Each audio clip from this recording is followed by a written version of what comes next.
اعوذ باللہ من الشیطان الرجیم بسم اللہ الرحمن الرحیم قال رسول اللہ صلی اللہ علیہ وآلہ وسلم من مات ولم یعرف امام زمانہ مات میتۃ جاہلیہ۔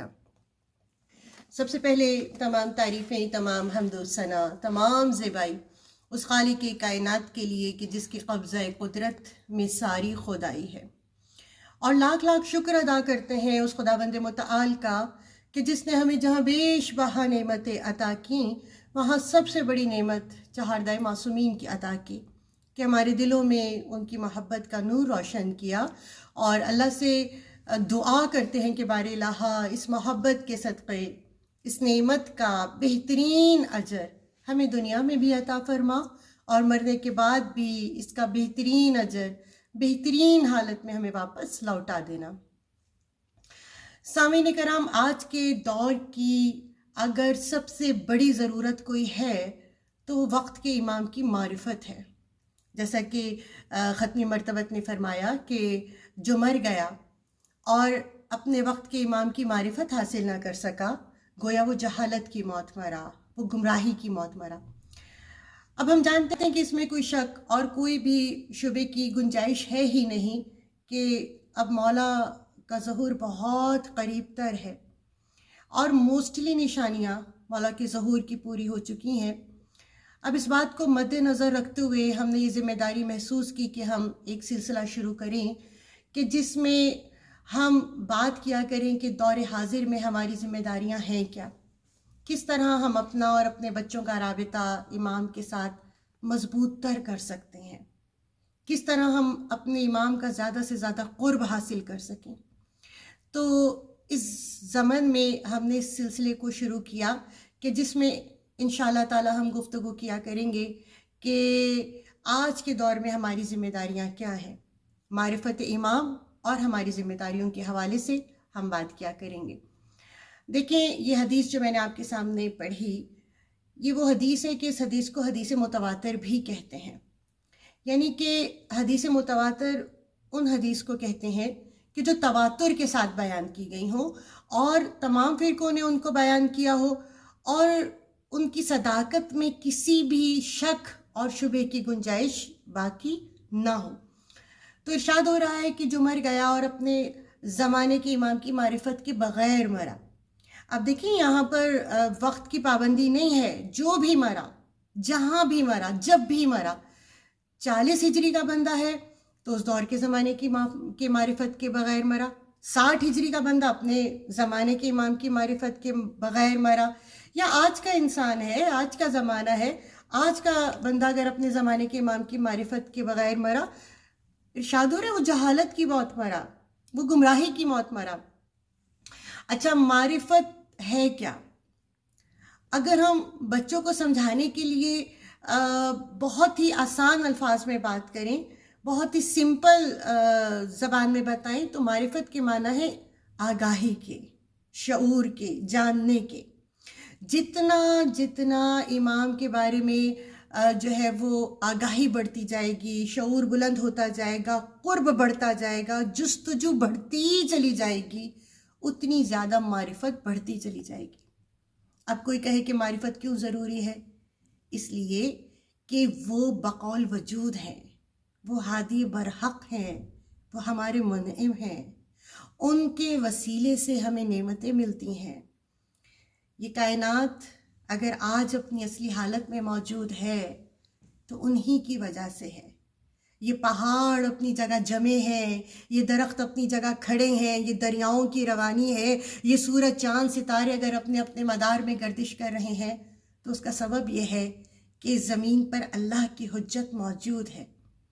اگر اللہ اس زمین سے اپنی حجت ایک لمحے کے لیے بھی ہٹا دے تو یہ پوری کائنات تباہ ہو جائے، یہ سورج چاند ستارے اپنے مداروں میں ایک دوسرے سے آپس میں ٹکرا جائیں۔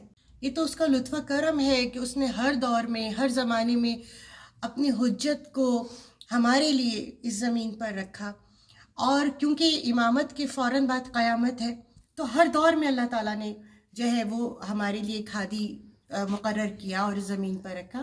اور جیسا کہ خداوند متعال کلام پاک میں ارشاد فرما رہا ہے، یا ایھا الذین آمنوا اتقوا اللہ وکونوا مع الصادقین، کہ اے ایمان والو تقوی اختیار کرو اور سچوں کے ساتھ ہو جاؤ۔ اب یہاں پر خدا ایمان والوں سے مخاطب ہے کہ تقوی اختیار کرو اور سچوں کے ساتھ ہو جاؤ۔ اور یہ حدیث جو ہمارا موضوع گفتگو ہے وہ اس بات کی عکاسی ہے کہ جو مر گیا اور اپنے وقت کے امام کا عارف نہ ہو سکا، اگر تقوی کی معراج پر آ جاؤ، سارے فرائض سر انجام دے دو، لیکن اگر سچوں کا ساتھ نہیں ہے تو کوئی فائدہ نہیں ہے۔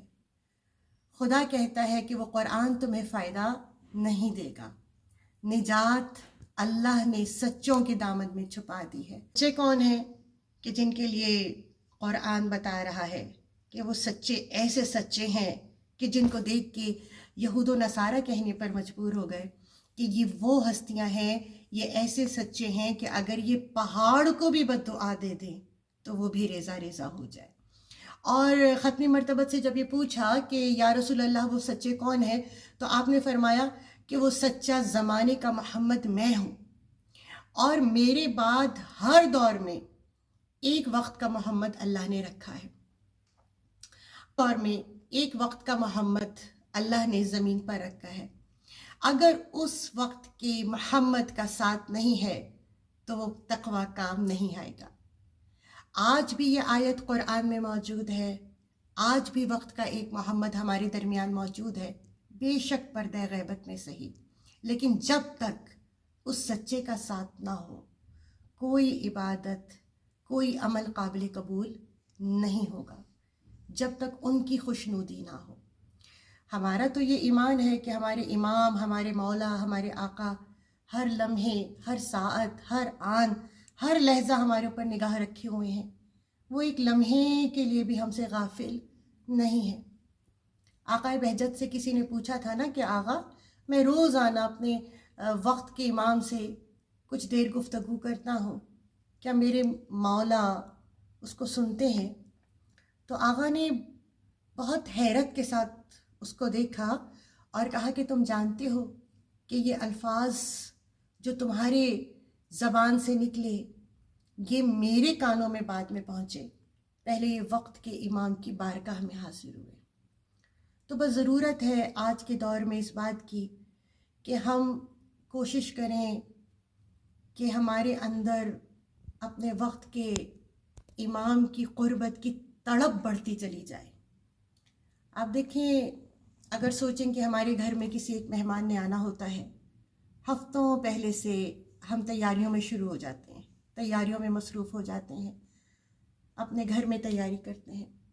کبھی ہم نے سوچا ہے کہ اس یوسف زہرا کے آنے کی تیاری ہم نے اپنے گھروں میں کر لی؟ ختمی مرتبت سے کسی نے یہ پوچھا کہ یا رسول اللہ یہ بتائیے کہ محبت کیسی ہونی چاہیے؟ تو آپ نے فرمایا کہ اپنی جان سے بڑھ کر میری جان کو چاہو، اپنی اولاد سے بڑھ کر میری اولاد کو چاہو۔ ہم اپنا احتساب خود کریں، ہمیں اپنی اولاد سے کتنی محبت ہوتی ہے، اور وہ محبت ایسی ظالم ہوتی ہے کہ جو ہمیں راتوں کو سونے بھی نہیں دیتی۔ ہم راتوں کو اٹھ کر اپنے بچوں کو دیکھا کرتے ہیں، ایک دن ہمارا بچہ کالج یونیورسٹی سے آنے میں دیر ہو جائے، دعائیں پڑھ پڑھ کے، فون کر کر کے ہماری انگلیاں تھک جاتی ہیں، ہماری زبان تھک جاتی ہے۔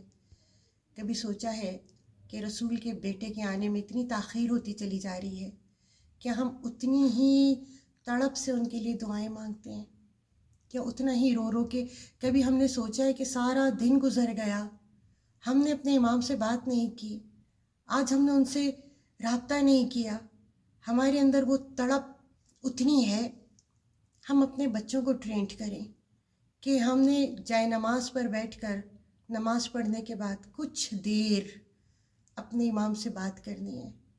جب ہم راتوں کو سوئیں تو بستر پر جانے کے بعد ہمیں انہیں گواہ بنانا ہے کہ آقا گواہ رہیے گا، میں آپ کی منتظر ہوں۔